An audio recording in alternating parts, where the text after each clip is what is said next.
For today's coronavirus briefing, I'm joined by Professor Jonathan Van Tam, the Deputy Chief Medical Officer, and Dr. Nikki Kanani, the Medical Director for Primary Care at NHS England.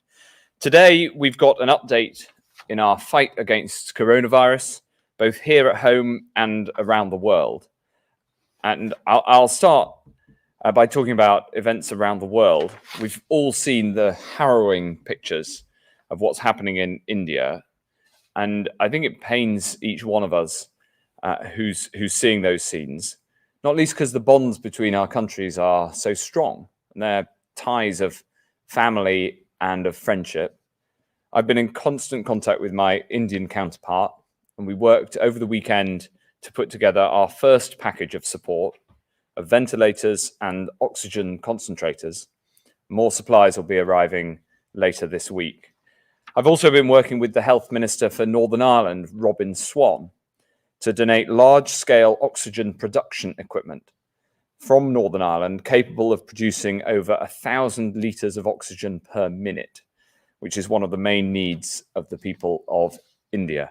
And I'd like to thank Robin for the incredible hard work he's done in getting this to the position it is so that we can get it sent to India where it can produce that oxygen that's so badly needed. Everyone across this whole United Kingdom stands side by side with the people of India in these troubled times. Because in this battle against coronavirus, we're all on the same side. This fight is a global fight. And when other nations face their hour of need, as we've faced our hour of need here at home, we'll be there. The situation in India is a stark reminder that this isn't over yet. It shows how important it is that we are vigilant here at home. And Professor Van Tam will take us through the data in a moment, but just before we do, I want to give an update on the vaccination program.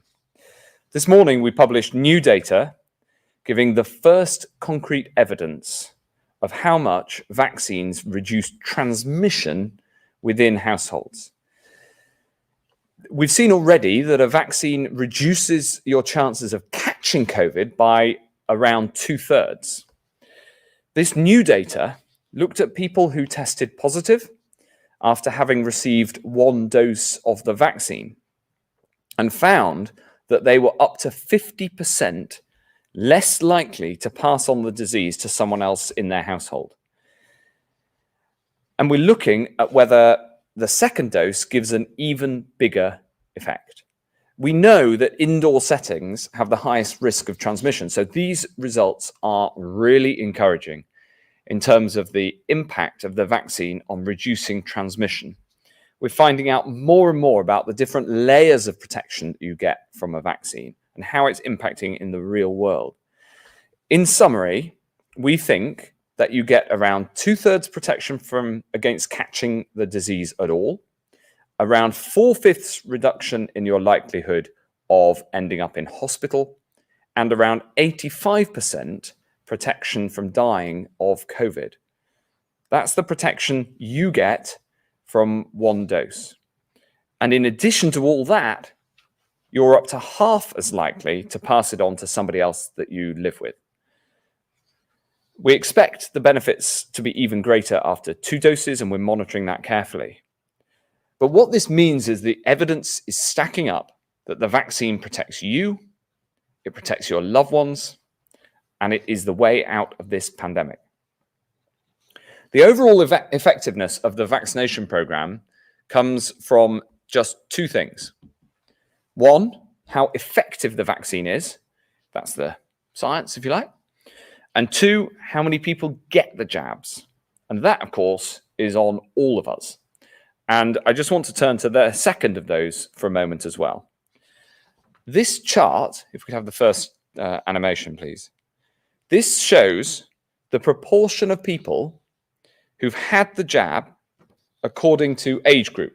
And you can see that the green bars represent the people who've had 1 dose, and the blue represent people who've had 2, and they are growing over time as the vaccination program reaches more and more people who are younger and younger. And as you can see, across the UK, uptake of the first dose amongst the over 50s is phenomenally high at over 95%, and is rising sharply in people in their late 40s who've been now able to receive the vaccine for a couple of weeks. This is great progress, and it's something we can all celebrate because we all have a part to play in this. And I'm delighted that we've been able to offer the vaccine now to even more people. So anyone who is 42 or older can now come forward and get the jab. I'm delighted about this because it shows the great progress that we're making. And I'm also delighted because it means I can get my jab too. Just like every other 42-year-old and 43-year-old, I got a text from the NHS yesterday. I went online, I booked it for myself. It takes less than a minute, and I'm looking forward to getting my jab first thing tomorrow morning.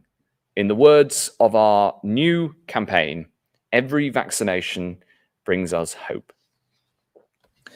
So we've looked at the effectiveness of the vaccine, and we've looked at the take-up of the vaccine. Now I want to turn to the combination of the two. What I'm about to show you is not how many people have had the jab, but how many people have got the antibodies that make the jab effective. These antibodies that protect you from coronavirus. This isn't a measure of the vaccination program directly.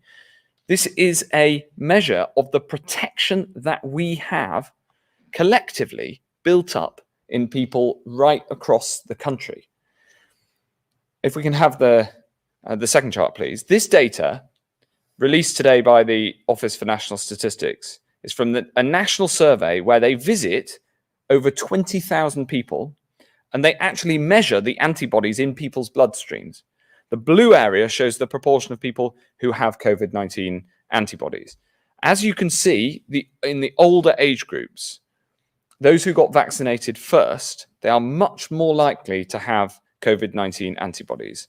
So more and more people are getting protection, and now 7 in 10 adults have protective COVID antibodies. This is the vaccination program in action. And it makes me so proud of what we've done. We have been working on the vaccine program for more than a year now. There's a massive team to it, and I'm very, very grateful to them all. But the thing that makes me proudest is how, when the call came, the whole nation who's been asked has effectively stepped forward. Because this vaccination program depends, yes, on the effectiveness of the science, and that is crucial, but it depends on everybody stepping forward. The vaccine is helping us to bring back our freedom, and we must protect this progress. The biggest risk to that progress is the risk posed by a new variant. So we're working on our plans for booster shots too, and this is the final thing I want to talk about. To keep us safe and free here, while we get this disease under control across the whole world, we have been working on a program of booster shots, again, for over a year now.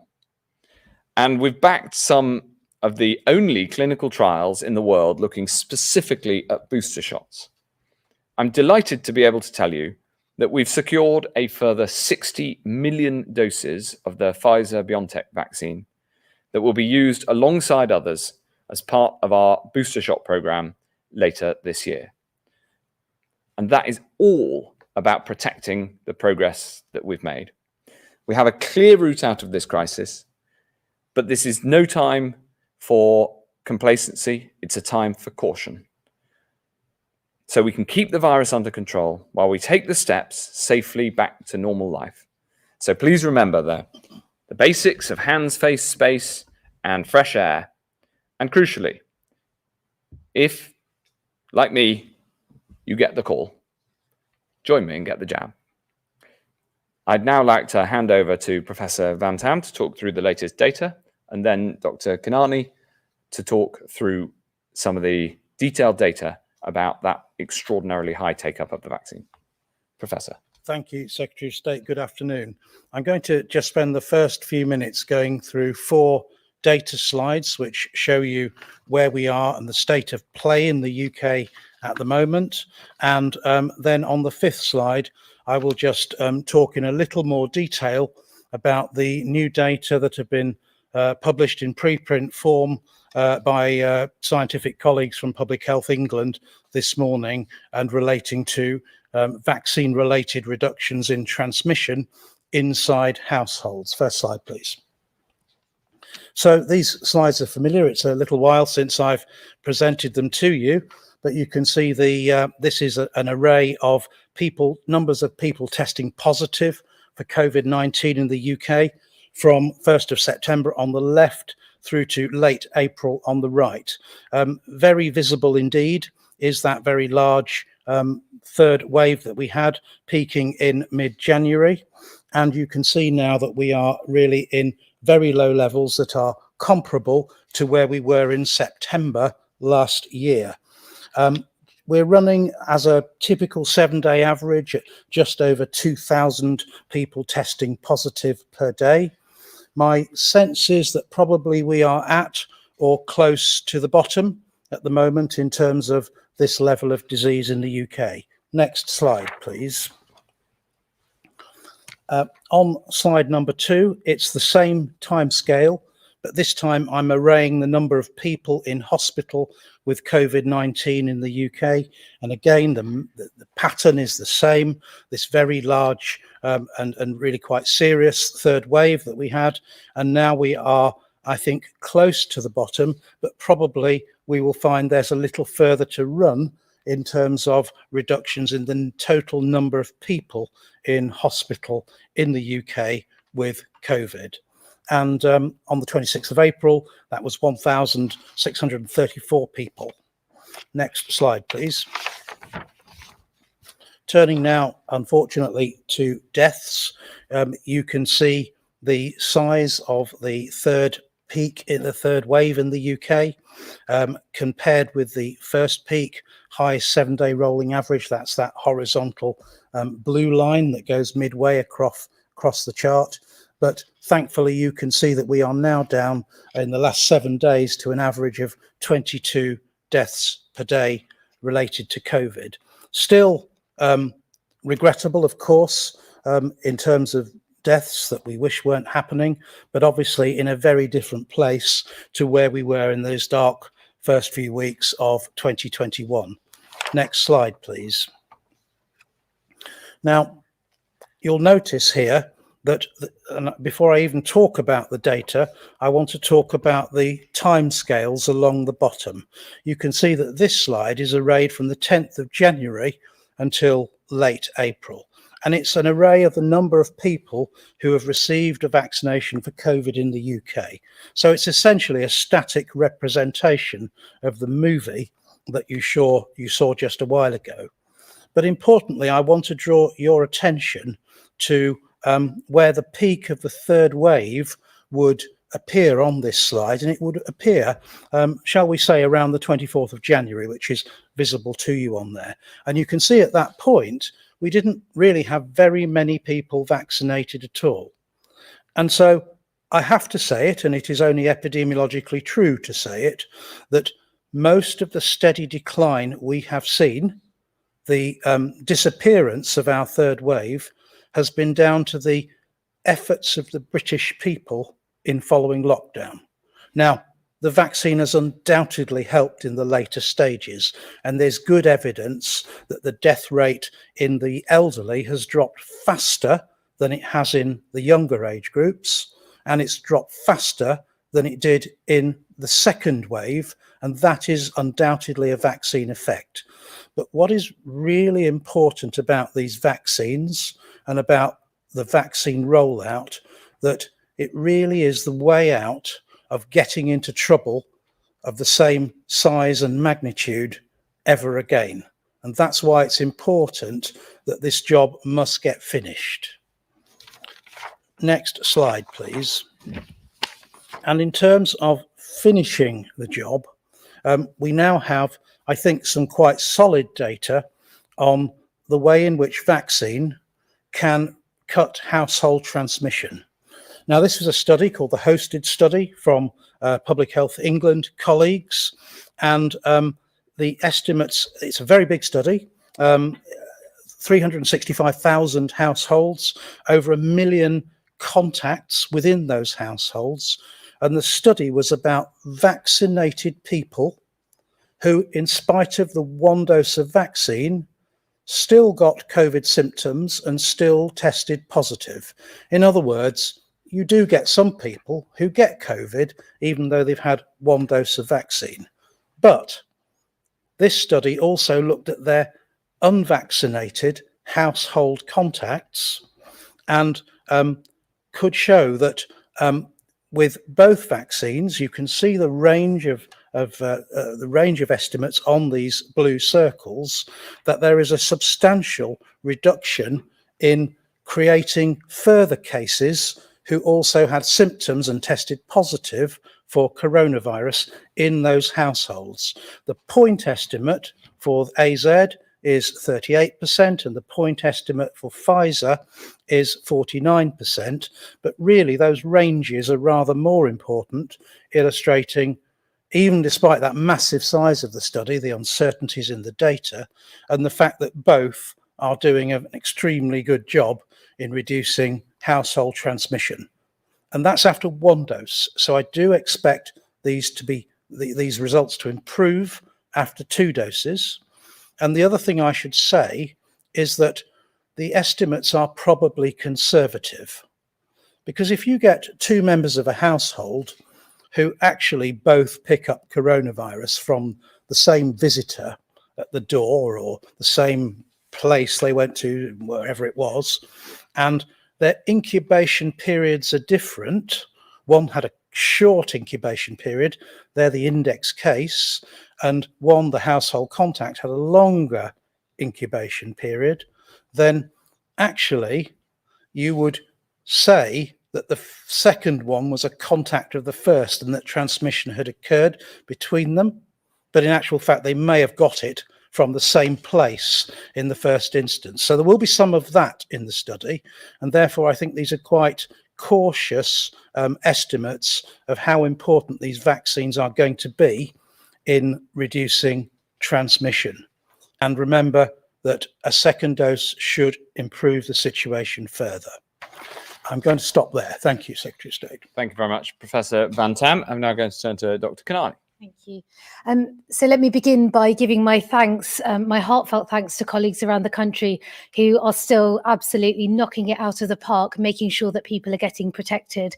I want to congratulate particularly Sati and her team from Medway, who have achieved 50,000 vaccinations this week, and Sarah and her team from Harrogate and Rural, who have achieved 100,000 vaccines given this week as well. Really quite phenomenal. And in the last week, since I was last here, the NHS in England has managed to vaccinate 3.3 million people with a first or second dose. So that is nearly 28.5 million people in England who have had their first dose, and over 11.4 million people who have had their second dose. And that second dose, as you heard, is crucial. That is where we are getting protection, but we still have to follow social distancing guidance, and that's really key. But that means that we have now vaccinated nearly 2/3 of the adult population in England, and more than a quarter of people have been fully vaccinated. As I said, it's important that we all keep following national advice to reduce transmission, hospital admissions and deaths from COVID-19. But I'm pleased and I'm encouraged to see that we're keeping up the momentum and that we're on track in the biggest vaccination programme that the NHS has ever coordinated.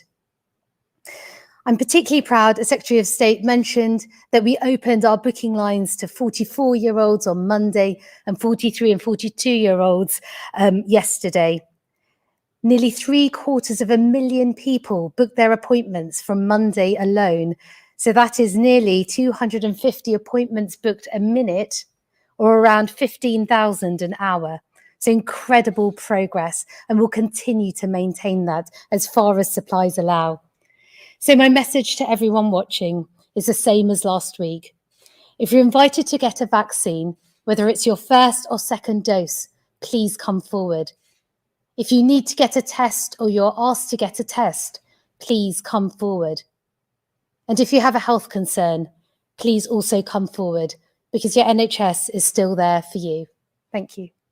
Thank you very much, Dr. Kanani. We're now going to questions from the public before some questions from journalists. And the first question from a member of the public is from Rachel in Derby by video. My question is, when will we be able to take our care home relatives outside for a walk in the fresh air without them having to self-isolate on their return? It's been almost 14 months since my mum has been able to leave the premises, and her condition has deteriorated. She's now also on antidepressants. Please help us find a safe way for this to happen very soon. Thank you. Thank you, Rachel. It's an incredibly important question, and we're working on it right now. And in fact, I had a meeting on this yesterday to make sure that we can get the rules right so that people can safely leave a care home and come back without bringing coronavirus back into the home.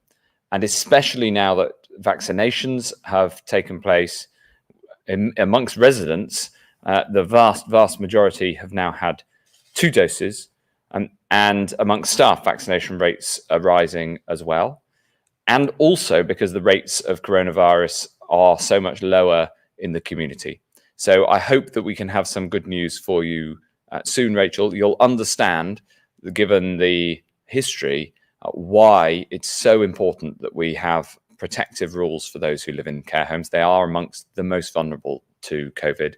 But we also know that there are risks and health consequences of not having visitors and not allowing care home residents to visit out without, as you say, having then to isolate within the home when they come back. So I hope some good news for you soon. Is there anything you'd like to add? I only really want to, echo what the Secretary of State has said, that, this is desperately important for people's mental health, and desperately important that we do restore that normality for people who live in residential care. But it has to be done carefully. And the additional science factor is that we still need further data to understand with a little more clarity whether these vaccines work as well in the extremely frail elderly as they do in the fit and younger adult. And we need to know if they work as well in patients who are clinically vulnerable or clinically extremely vulnerable with underlying conditions. Those data are going to take a little while longer to give us real clarity, and they will help us pull this picture together so that I hope we can move with maximum safe speed to get back to normal. Thanks very much. The next question is from Melanie in Derbyshire by text. And Melanie asks, during the pandemic, the UK has emerged as a powerhouse of biomedical research, innovation and development. What plans does the government have to continue this beyond COVID and make the UK a global leader in this area? Melanie, this is an incredibly important question. And in fact, after being vaccinated tomorrow morning, I'm then going to give a speech on precisely this topic. So you've asked it at a very good moment. The truth is, in my view, and I'll ask the scientific view in a moment. The truth is that in this pandemic, the UK life sciences and biomedical research have given a huge amount to the world. Probably our greatest contribution to saving lives and tackling this pandemic around the world is the Oxford AstraZeneca vaccine, and in particular, the decision to ensure that it's provided at cost without any charge for profit or intellectual property. It's been a huge and heroic effort, and I'm very grateful to the team at Oxford and the team at AstraZeneca who've done an absolutely amazing job at making this happen. And then the capabilities, for instance, in clinical trials, because it's in the UK clinical trials that we've discovered the most drugs that work to save people's lives. First, of course, dexamethasone, which they estimate has saved up to 1 million lives around the world already. To make sure that this is very successful going forward, we're going to ensure that we attract onshore here in the UK, not just the research, the innovation, the development that you mentioned, but also the manufacturing of these products.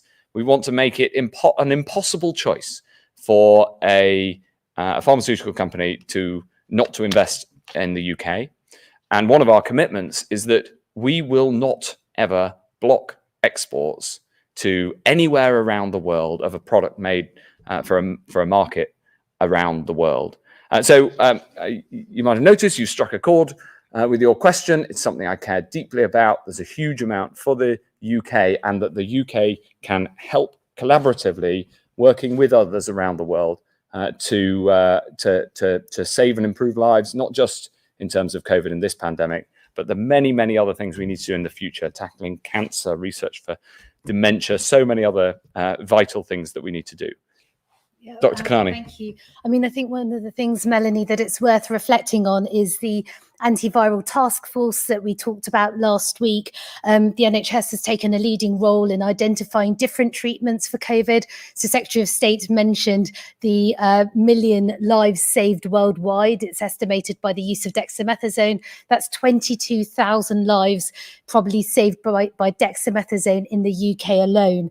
So a part of that is thanks to the 1.1 million people who've engaged in research. So one of my pleas is keep engaging in research, because actually with your help, we can continue to be a global leader. And remember that we are now taking therapies from theory into the front line within 6 days. So it's really important that we continue the research, keep learning, and keep showing the country what we can do.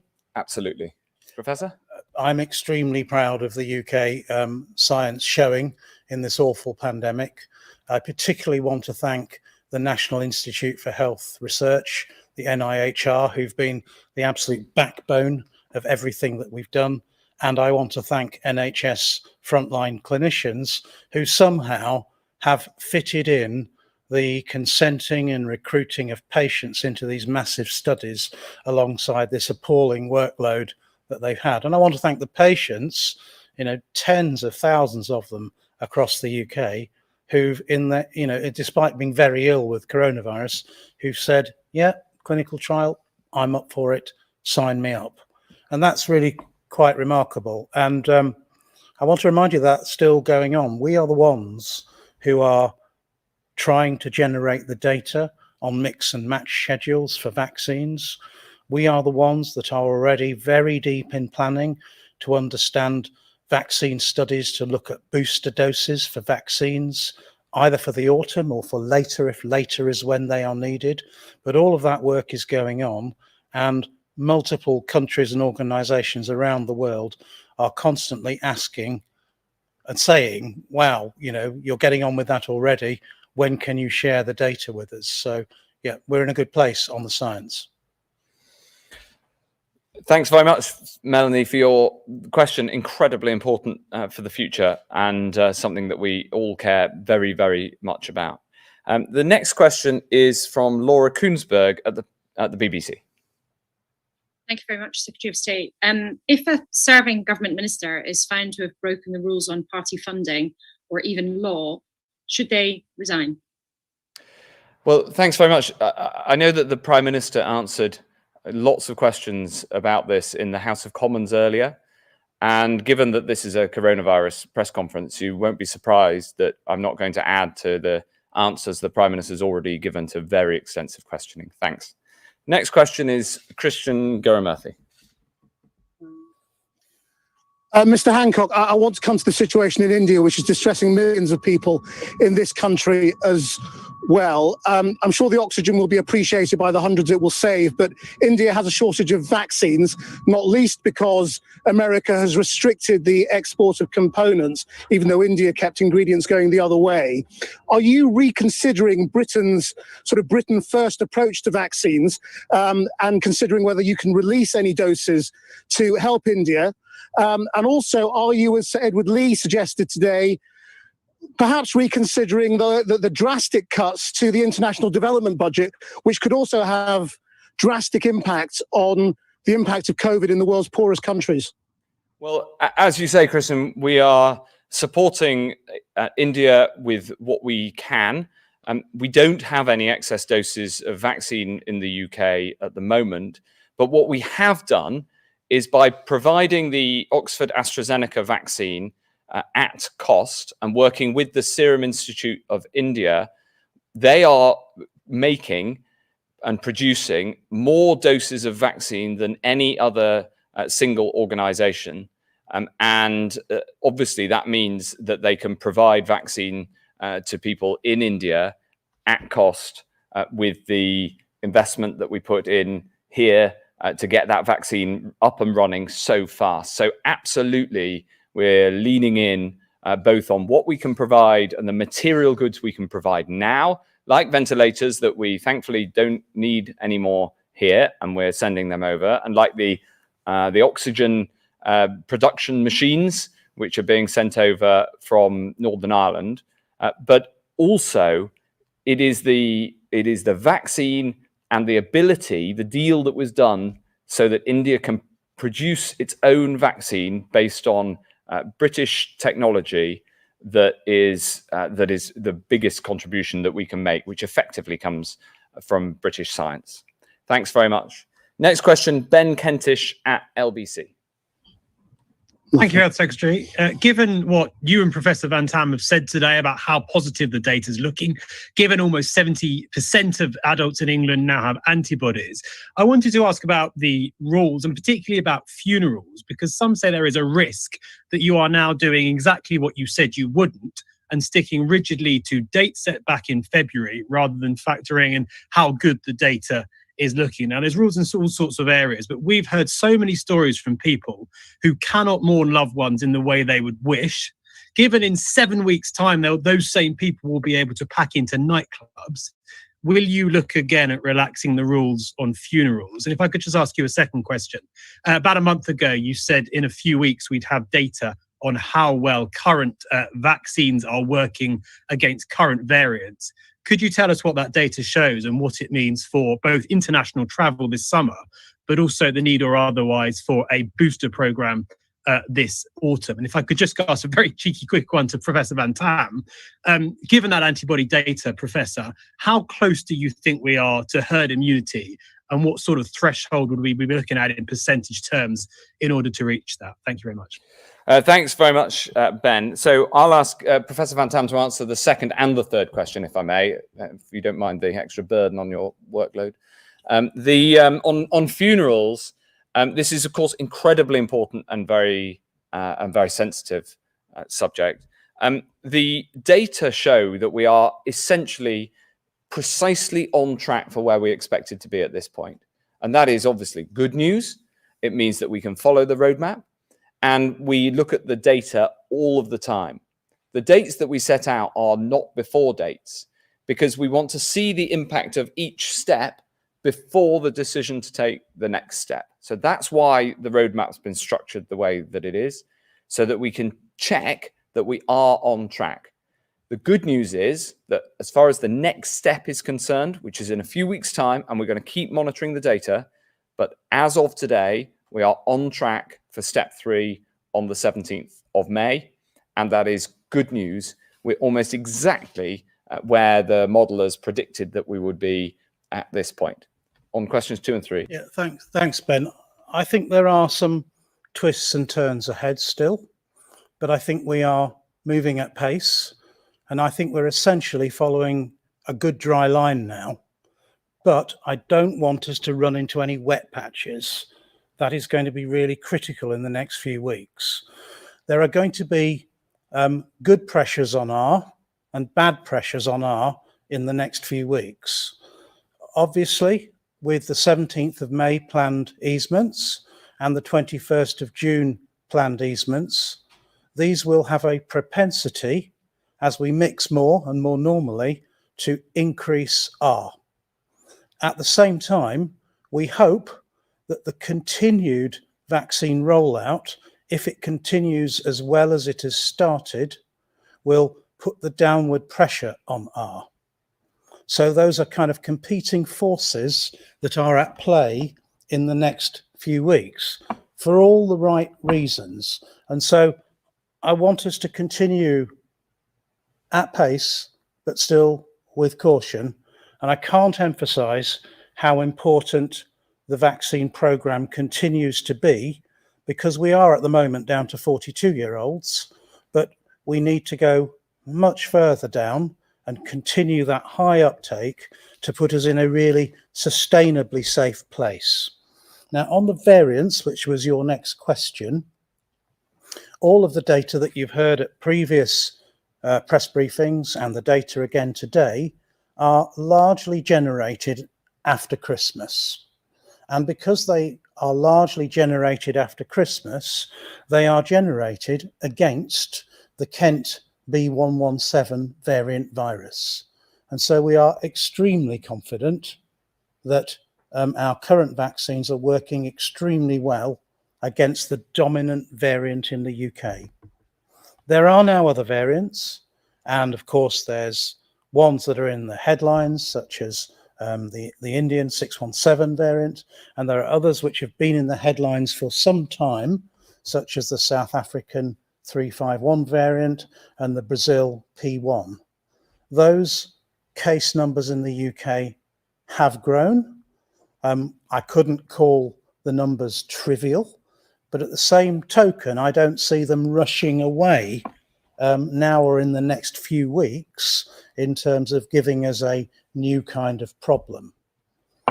The way you test the vaccines against these variants is either you have that variant circulating widely in your population, and then you kind of learn the hard way whether the vaccines are working or not.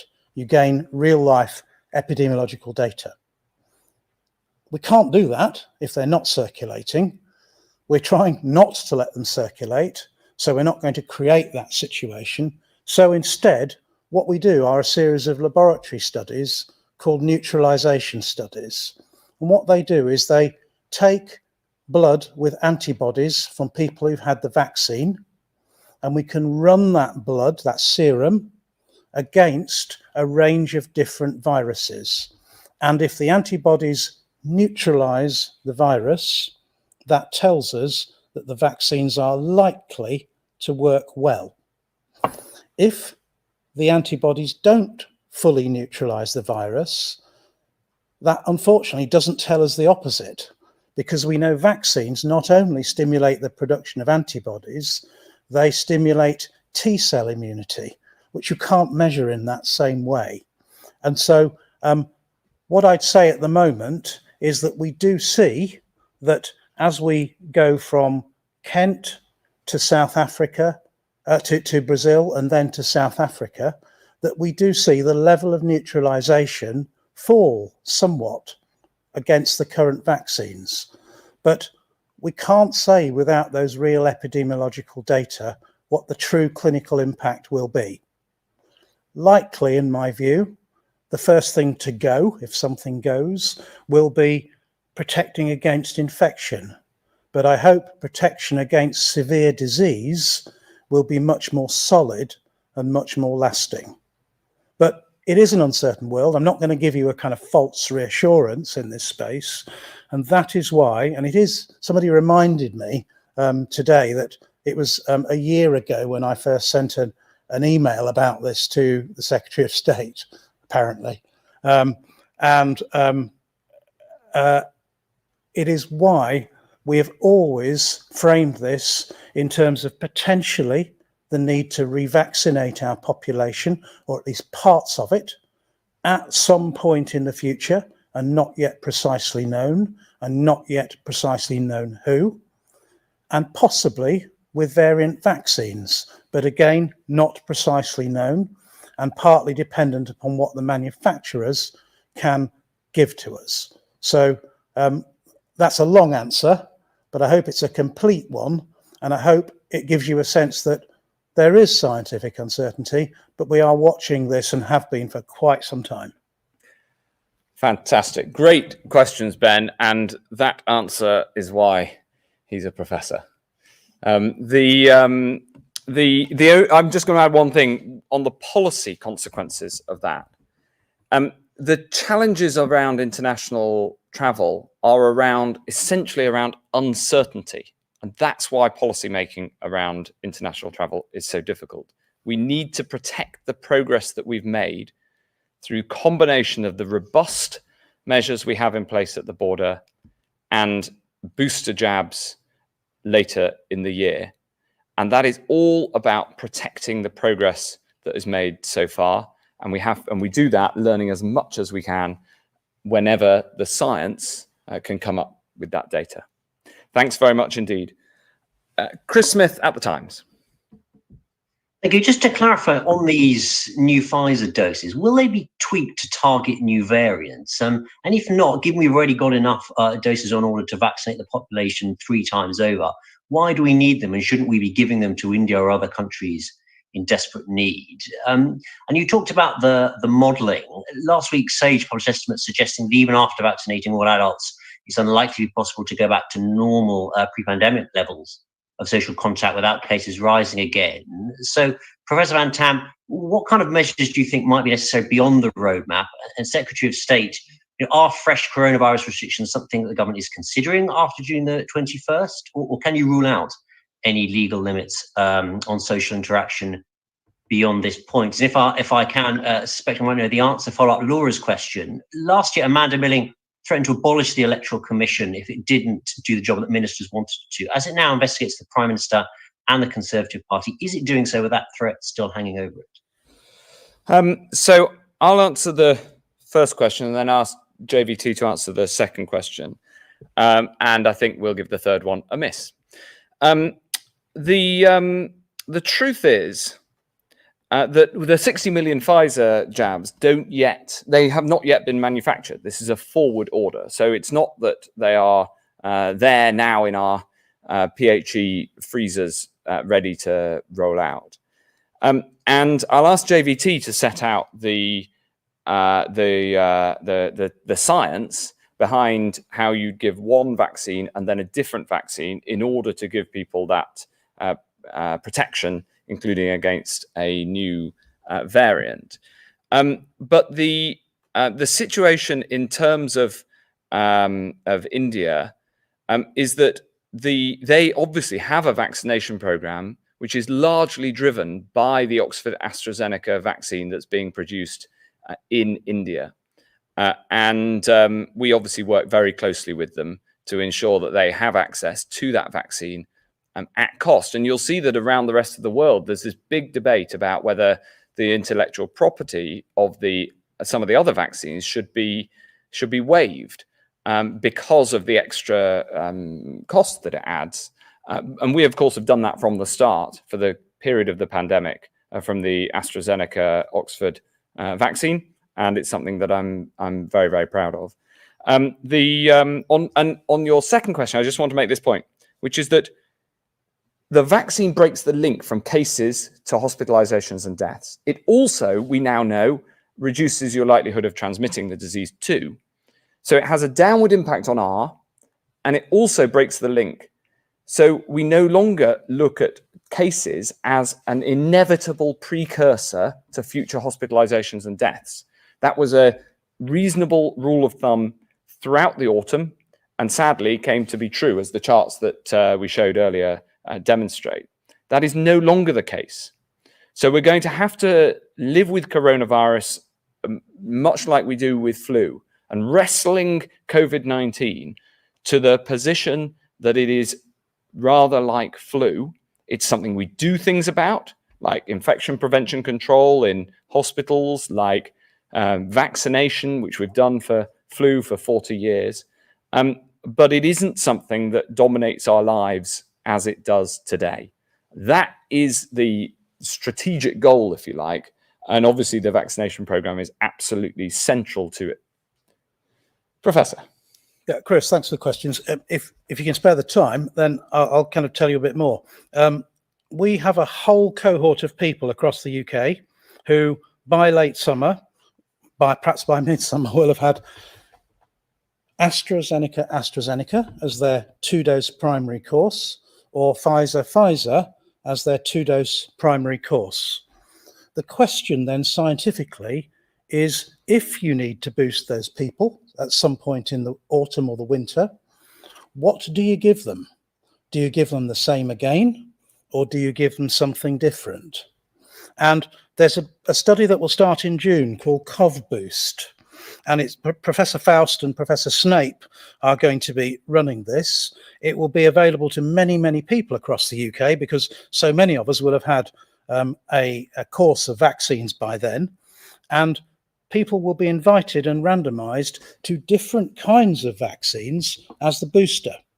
And we'll get an idea then of which give you the highest boost, which perhaps give you the broadest boost against a range of coronavirus variants, and indeed, what the kind of timings look like on that. And that is another reason why the Vaccines Task Force has invested in contracts with not just 1 or 2 manufacturers, but 6 or 7, so that we have that optionality, so we can always try and do the very best thing scientifically within the constraints of what we can realize in terms of supply at the time. So that's the kind of answer, and why it's not straightforwards, and why there are a number of important insurance decisions around optionality of different supplies of vaccine for the autumn. It's not as simple as case as just counting up the heads in the UK and going, well, you've got too much. It may be more subtle than that. On measures beyond the roadmap, I think the modelling consensus is clear that we will have what is called a third wave. I am personally hopeful that if the vaccine programme continues at pace and continues to be as successful as it's been, the third wave, so to speak, might just be a third upsurge and much less significant because of the delinking of cases to hospitalizations and deaths, as the Secretary of State has accurately said. But I think it's inconceivable to think that we would go from a period of relative calm, which is where we are now, with no further bumps in the road in terms of upswings in activity between now and this time next year. And so I am anticipating some degree of bumpiness, probably in the autumn and the winter, but really it's impossible to say, and so much depends upon, first of all, the success of our vaccine programme, not just what we've done already, but what we have to do in terms of finishing the job and getting down to the youngest adults, and secondly, in terms of what the variants will bring us, which is very largely a biological unknown at this point. Thank you. Thanks very much indeed. Next question, Ben Glaze at the Mirror. Thank you, Secretary of State. We've got various inquiries now into lobbying and leaks and loans, but what we haven't got is an inquiry into the pandemic, which has killed 127,000 people in this country. Grieving relatives say that with case rates low and deaths continuing to fall, the time's right for you to set a timetable for that inquiry. Can you offer them some comfort tonight and set out a timetable?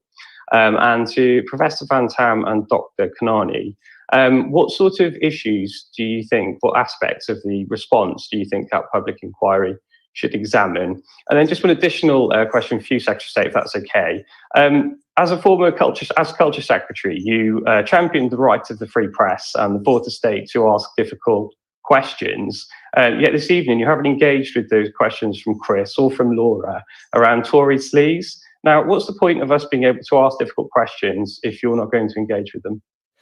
Thanks. Well, on the last one, the point of the press conference is the incredibly important progress that we're making about coronavirus, which is without doubt the most important thing facing the country. And if you've listened to the answers, I'm sure you have, from Dr. Kanani and Professor Van Tam, you'll have had one of the most illuminating descriptions of where we're up to scientifically and operationally and clinically that is available. And I'm very, very grateful to the incredible capability of the people who support me as a minister. And as I say, it is important that there are questions, and there were endless questions in the House of Commons earlier. on some of the issues that you raised, and you'll have seen the appointment of Lord Gate earlier. But you've also got to concentrate on the big things that really matter. On the point about an inquiry, you're quite right that it's important that we have an inquiry, and it's important too that we learn lessons all of the time. And I think that it is vital that we constantly are seeking to learn what we can about the science, about how the rollout's working, about how we can improve policy, and then respond to that. And so there will be time for an inquiry, but the most important thing for the decision makers is to make sure that we're constantly learning. And on what that inquiry might cover, I don't know whether you want to add anything. My view is it should cover everything. I mean, that's the point you heard from Jonathan Van Tam just now, that he emailed me more than a year ago to talk about booster shots. I think that shows great foresight, and I'm sure there'll be lots of other things like that that will be considered in the inquiry. Dr. Kanani? Yes, I mean, I think that's right. We need to cover everything, Ben. That's exactly what should happen to make sure that we are thorough. But I want to, at the same time, make sure we focus on what the vaccination program is doing. And my message will continue to be, keep coming forward for the vaccination when you're offered to do so. And if the vaccination is part of that inquiry, we will make sure that we keep learning from that and use that learning in booster programs and going forward as well. Anything to add? Yes, something to add. Thanks, Secretary of State. So look, my views on the inquiry are it's very important, but please not now. We are far too busy still engaged in cementing in the gains that we've made and making sure that we don't have anything like the same kind of turbulence next winter as we had this winter. I hope the inquiry will focus very strongly on the amazing success of the vaccine procurement and vaccine delivery. I was out earlier this week in my hometown of Boston with a team, with Linda and her team at the Princess Royal Arena, one of the mass vaccination centres. And, they are doing a brilliant job. And each one of them should be able to look back and look at themselves in the mirror in the future and say, this is what I did in 2021. This is the difference I made. And I think that's really important. And I hope that the inquiry properly explores the role of the unsung heroes at the local level, who just one by one, day by day, hour by hour, are never tiring of vaccinating the people of this country. Fantastic. Maybe they'll see themselves not only in the mirror, but also in Her Majesty's mirror. Who knows? Thanks very much, Ben. Next question, David Hughes from PA. It's one for all of you. In America, the health regulators have said the latest science means people who have received both doses of the vaccine can meet up freely. If the government's still guided by the science, why can't that happen here? Is it because, as PHE's Mary Ramsey said today, there are different cultural perspectives and there's a desire for everyone to move at once here? And for you, Secretary of State, you often find yourselves on a different side of the arguments to the Prime Minister during consideration of lockdowns. Did you ever hear him say that he'd be prepared to let coronavirus rip or see bodies pile up rather than impose another lockdown? No, I didn't. And on the first question, the decision we've taken, and I think it's a decision very widely supported across the country, is to move together. And that's what the roadmap does. As you know, in the autumn, we moved different parts of the country, different parts of England, according to the rates that we saw in those areas. That had some advantages, but it also had a disadvantage that we then saw in the areas where we had fewer restrictions. We saw cases pop up. So we took the decision when we wrote the roadmap that we all move as one, and I think that is very, very widely supported. Professor, and then we'll end with Dr. Kanani. So just a bit of science on the vaccinated people meeting.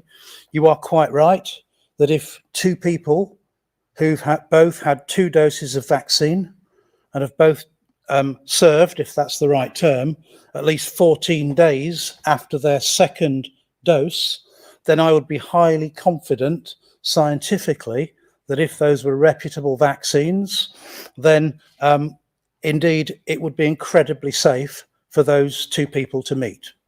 So the answer to your question, though, is soon. I really hope soon, but not quite now. Please remember that nobody under 42, other than the clinically extremely vulnerable, in whom the vaccine may be slightly less effective, and healthcare workers have had the vaccine, let alone had 2 courses and been 14 days beyond it. So I know this feels tantalizingly extremely close, and it is going to be frustrating at times for people, particularly those who've had their 2 doses. But we just need to make sure we don't have to go backwards again on any of this, and just kind of, just hold the line for just a teeny bit longer. Not all 42-year-olds have had it yet. Dr. Kanani. Thank you. Thanks, David. I think one of the things that is really worth reflecting on as we talk about moving as a country together is that the vaccination programme has really at its core always talked about not leaving people behind. And so it's really important that we have vaccine equity. I spoke last week about uptake in ethnic minority groups rising at an exponential rate. And we need to make sure that everyone is protected because, and you've heard it before, but none of us are protected until all of us are protected. So a little bit longer, please. Thanks very much. That brings this coronavirus briefing to an end. Hope to see you soon.